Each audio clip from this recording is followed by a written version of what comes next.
పెళ్ళైన తర్వాత ప్రతి ఒక్క ఆడవాళ్ళు చేసే మిస్టేక్ ఏంటంటే వాళ్ళ పార్ట్నర్ నుంచి లవ్ని, కేర్ని, సపోర్ట్ని ఎక్స్పెక్ట్ చేస్తూ ఉంటారు.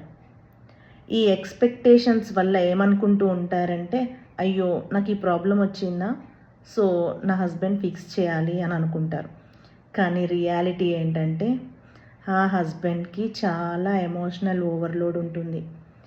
ఫ్యామిలీని చూసుకోవాలి, వర్క్ చేయాలి, అండ్ ఫైనాన్షియల్ ఇష్యూస్ ఉంటే తనే హ్యాండిల్ చేసుకోవాలి. ఇన్నిటి వర్క్లోడ్ మీద అవన్నీ పట్టించుకోవడం మానేస్తారు. ఇప్పుడు అస్సలు గొడవ మొదలవుతుంది. సో దీనికి ఒకే ఒక్క సొల్యూషన్ ఏంటంటే, ఈ ఎక్స్పెక్టేషన్స్ని అండూ చేసి start rewiring your mind and rediscover your self. So మన చేతుల్ని రెక్కలుగా చేసుకొని ఎగరాలి, కానీ వాటిని గోడగా కట్టుకొని ఆ గూట్లో ఉండకూడదు.